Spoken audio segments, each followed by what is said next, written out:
Um, Coach, um, just getting started as the new head coach of track and field. Of just thoughts about just getting the job offer and thoughts about and the plan going forward and running Sure. the program.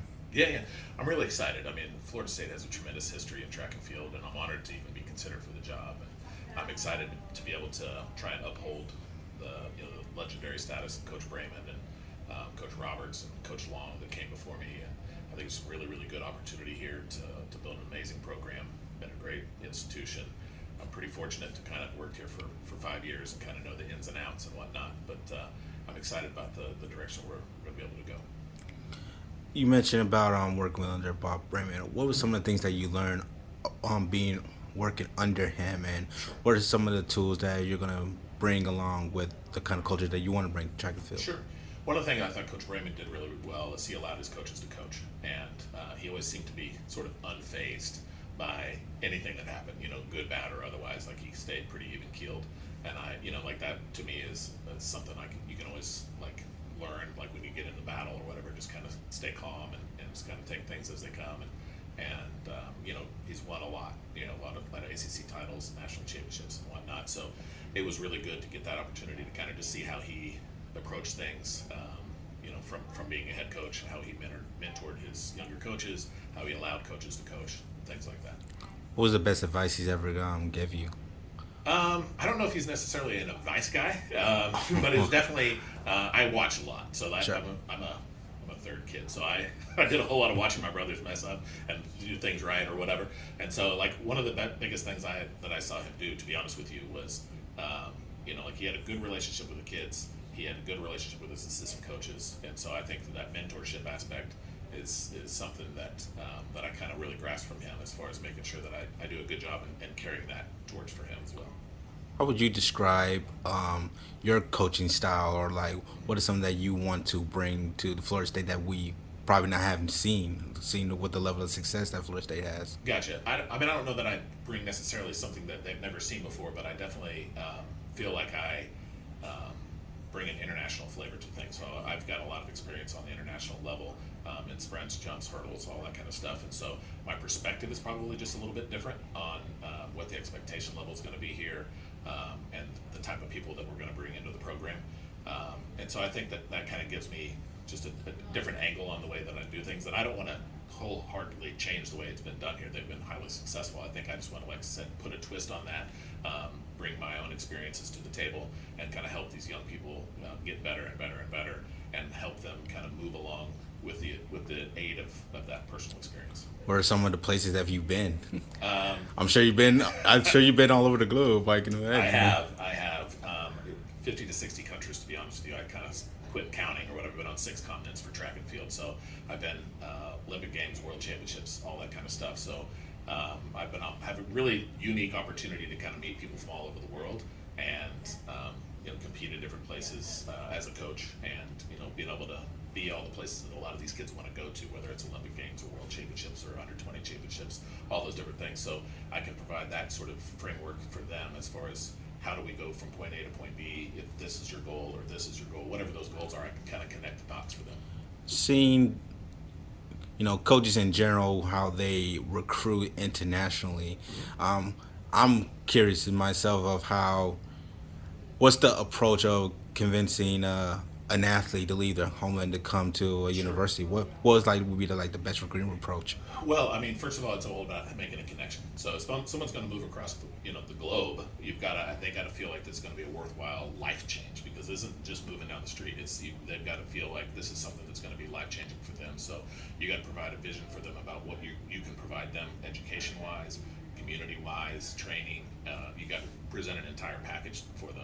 Obviously there's a scholarship component to it as well, which usually is life changing for a lot of these kids. So we try to just present, what we can do for them, how we can help them help make them better, and then, obviously we know what they can kind of do to help us as far as what their skill level looks like and things of that nature. But we try and really make it about what opportunities that we can provide and help them get to where they want to go. And then, like, in the recruiting processes, a lot of times you talk about what those goals may be. Obviously, we're in an Olympic cycle right now, so almost everybody that I talk to, that's their goals. They want to go to the Olympics, but how do we get there? Because there's a lot of wins and losses on the way to the Olympics, so you got to talk about that aspect of it too. I think again, you establish a connection with the people and you figure out what they're looking for, and hopefully we can provide that opportunity for them.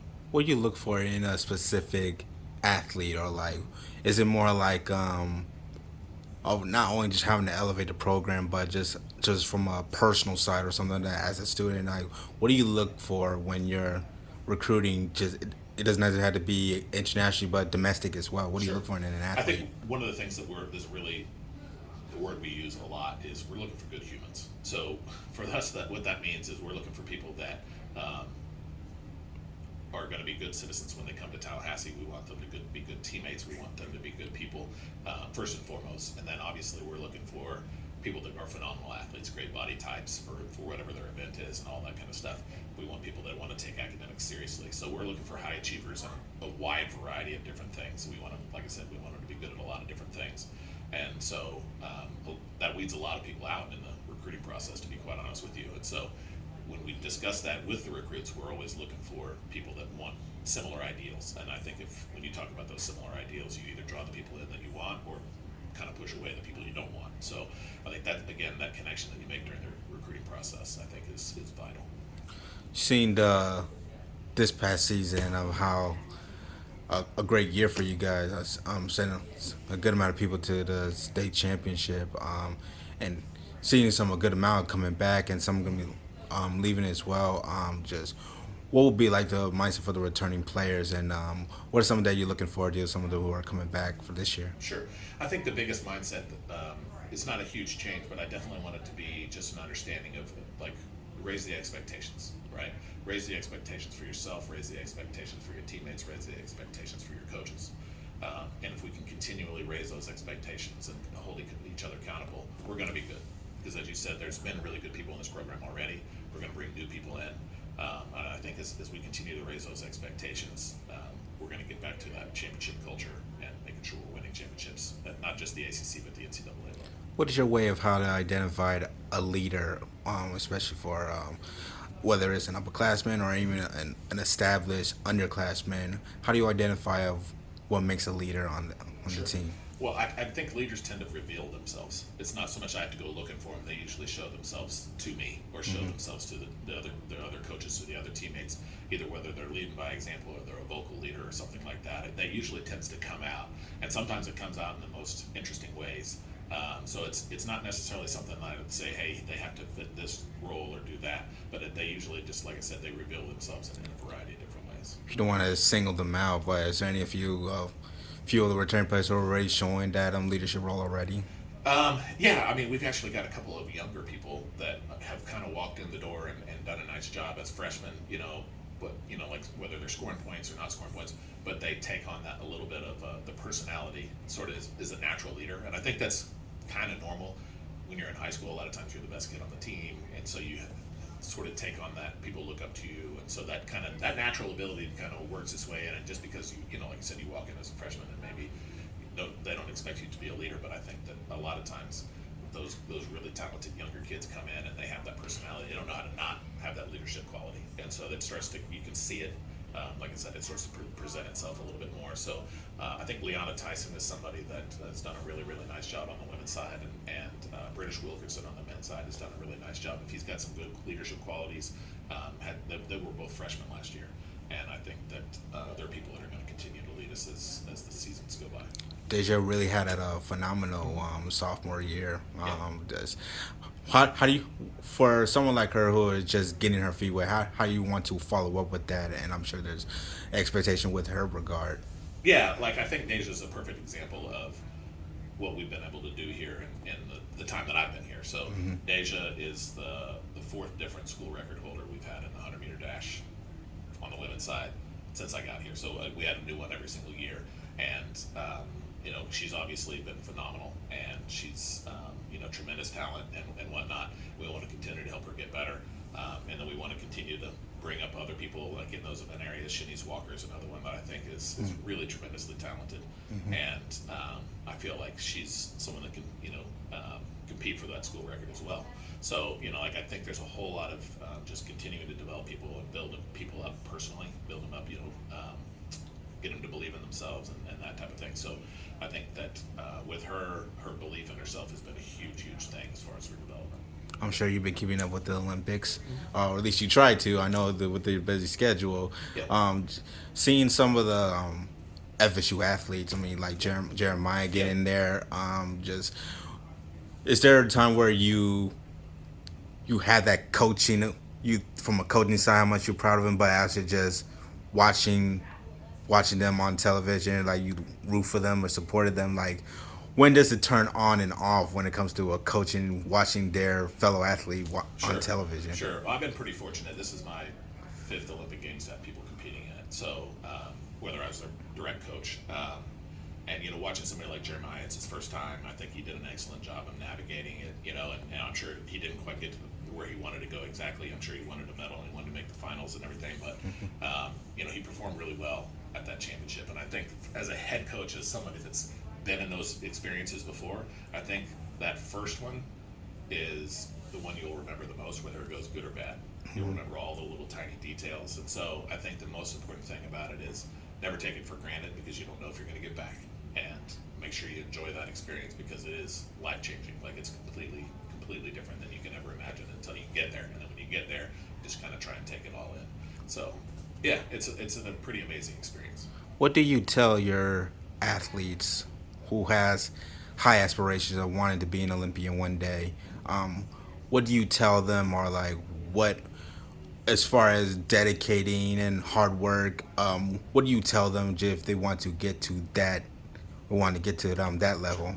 Well, the first and foremost is, like I said before, like there's a lot of wins and losses between now and the next Olympic Games. So you're gonna have days when you come in and you kill it, and you're gonna have days when you come in and you're terrible and you don't feel like anything goes right. And it's how you handle those wins and losses that are gonna lead you to be an Olympian.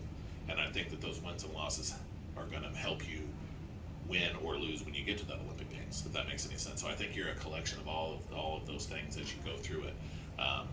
Not everybody has the talent to go to the Olympics. You got to be incredibly talented, but you also have to have an incredible work ethic, and you have to have an incredible mind to make these things happen.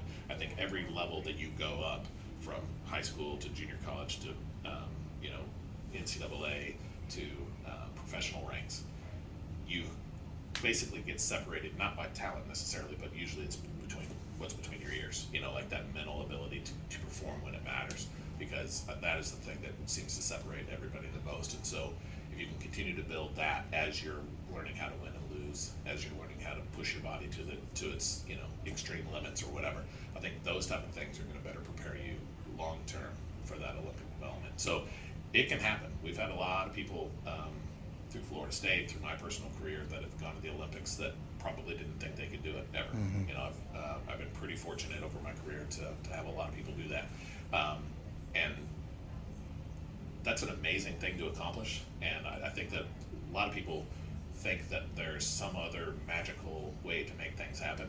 And the reality of it is, you gotta have talent, you gotta work hard, you gotta have a vision for where you're trying to go, and you gotta have people around you that can help you get to that, to wherever that is.